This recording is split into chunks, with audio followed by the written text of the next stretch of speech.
Oi, gente, tudo bem com vocês? Eu sou a Sema, sejam bem-vindos ao meu canal.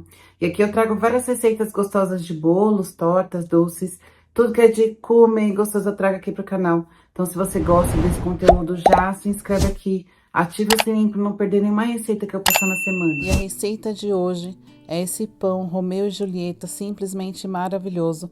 É aquela combinação perfeita que a gente adora e fica muito gostosa. E essa massa não precisa sovar e fica pronto rapidinho. Quer aprender? Bora lá cozinhar. E para a massa, eu começo colocando em uma tigela água morna e tem que ser uma água morninha, não pode ser água quente, senão vai matar o fermento.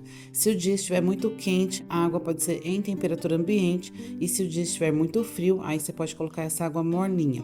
Coloquei também o açúcar, dei uma misturadinha e agora eu coloquei o sal.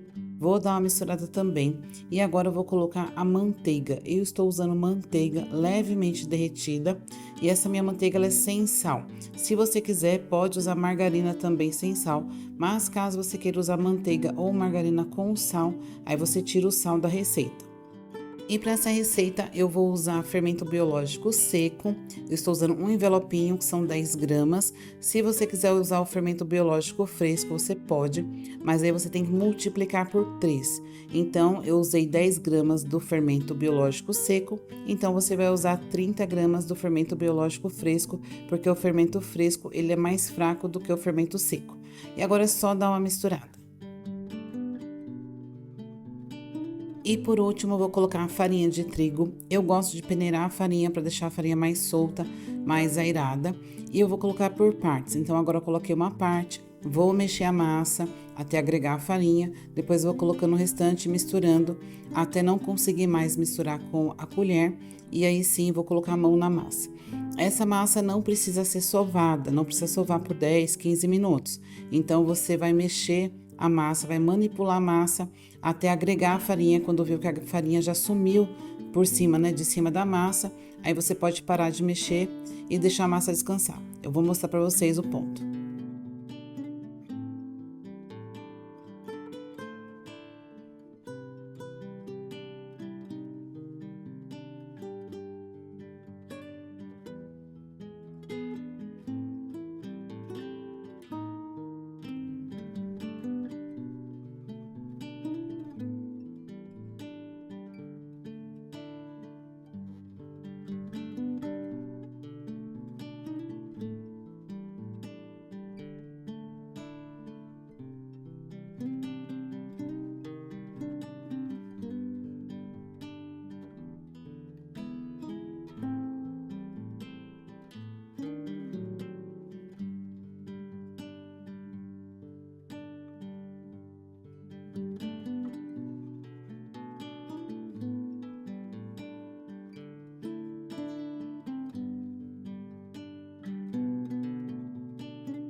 E depois que eu coloquei toda a farinha da receita, eu mexi a massa por uns 3 minutinhos e ficou assim, ó.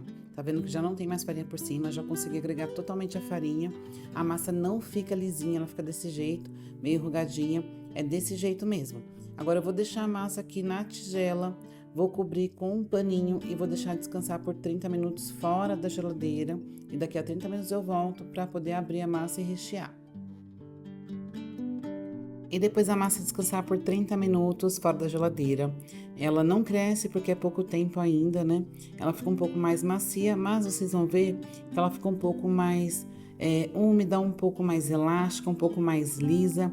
Então agora eu só estou fazendo umas dobrinhas nela, vou fazer uma bolinha com ela e vou abrir a massa. Ó, veja como ela tá mais lisa. Tá vendo? Não sovei, não mexi mais na massa, ela ficou mais lisinha somente porque descansou um pouquinho. Então, esses 30 minutos descansando são muito importantes. Então, agora eu vou pôr um pouco de farinha na bancada e vou abrir a massa com um rolo. Se você não tiver um rolo, pode ser uma garrafa de vidro limpa.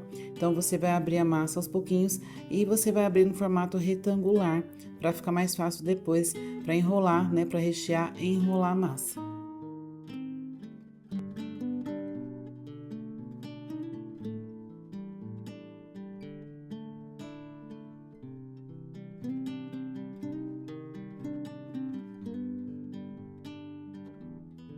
E depois de abrir a massa, agora eu vou rechear. E aqui eu tenho queijo meia cura, eu passei no processador, por isso tá picadinho bem pequenininho. E você pode usar o queijo que você quiser, o queijo que você gostar, que você acha que combina com goiabada. A goiabada também passei no processador, então ela ficou pastosa, ó. Eu também coloquei 1 minuto no micro-ondas para ficar um pouquinho mais molinha, para poder conseguir espalhar na massa sem estragar a massa, sem rasgar a massa.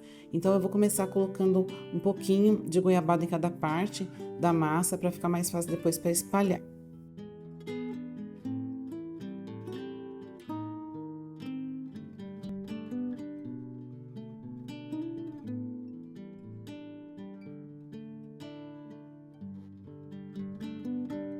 E depois de colocar a goiabada, agora é só espalhar com uma colher.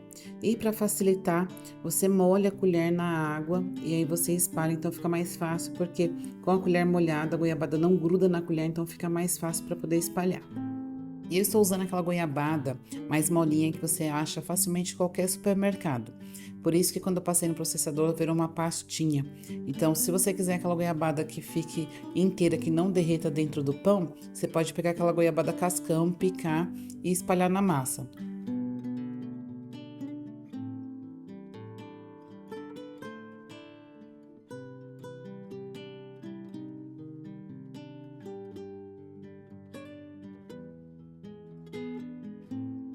E depois de colocar o queijo, agora eu vou enrolar a massa, vou fechar a massa. Então, eu pego na borda com cuidado, dou um apertão e vou virando como se fosse o rocambole.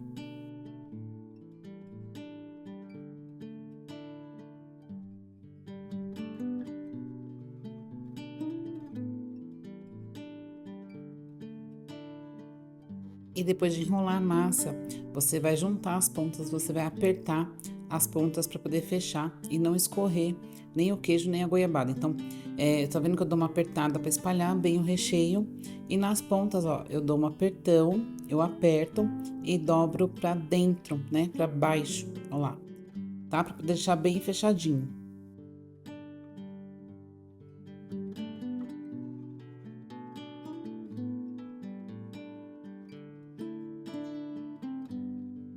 E depois de fechar bem o pão, agora eu vou cortar. Estou usando um cortador, mas você pode usar uma faca caso você não tenha. E eu dou espaço de 3 dedos para cortar. Eu não corto até o fundo, até chegar na mesa. Eu corto até metadinha, porque eu quero que o fundo fique tudo interligado, né? Fique tudo junto. Então, somente a parte de cima que eu coloco uma pressão, mas eu não chego até o fundo. E depois de cortar o pão, vou passar para a forma. A minha forma está untada com desmoldante caseiro. Se você não tiver desmoldante, você pode passar manteiga ou óleo e enfarinhar. Também vou passar um ovo inteiro batido, vou pincelar sobre o pão um ovo inteiro batido. Eu gosto de pincelar o ovo inteiro porque ele deixa uma cor mais bonita. Pincelando somente a gema, ele doura muito rápido, então você não sabe se o pão tá dourado porque tá assado ou se está dourado por conta da gema. Então eu prefiro pincelar o ovo inteiro batido. Essa massa não precisa deixar descansando para poder crescer. E também não precisa pré-aquecer o forno. Ela vai começar a fermentar dentro do seu forno enquanto o seu forno aquece. Então não precisa pré-aquecer o forno. Então pincelei o ovo, vou levar para o forno e aí sim vou ligar o forno a 180 graus. Vai ficar lá de 35 a 45 minutos. Isso depende de cada forno. Então vou levar para assar, vou ligar o meu forno. Enquanto a massa vai fermentando, o forno vai aquecendo. Então quando estiver pronto eu volto aqui e mostro para vocês e falo quanto tempo demorou para ficar pronto. E depois de 40 minutos, meus pães ficaram prontos. Eu tirei do forno, coloquei sobre uma grade para esfriar. E sim, depois de frio, eu cortei, fatiei e trouxe aqui nesse prato para mostrar para vocês. E olha isso, que coisa maravilhosa. Esse pão fica muito, muito macio. Eu gosto muito dessa massa porque é uma massa que você não precisa sovar e fica muito macio. Eu sei que muita gente não gosta de fazer pão por conta disso, de ter que ficar sovando massa. Mas essa massa não precisa sovar. Cai muito bem com qualquer recheio, doce ou salgado. É uma massa neutra e muito gostosa. E olha isso, gente. Essa combinação ficou maravilhosa, ficou perfeito, ficou muito gostoso. Se você gostou da receita, já deixa o seu joinha para ajudar o canal. Se inscreve e ative o sininho para receber mais receitas como essa. Fiquem com Deus e até o próximo vídeo.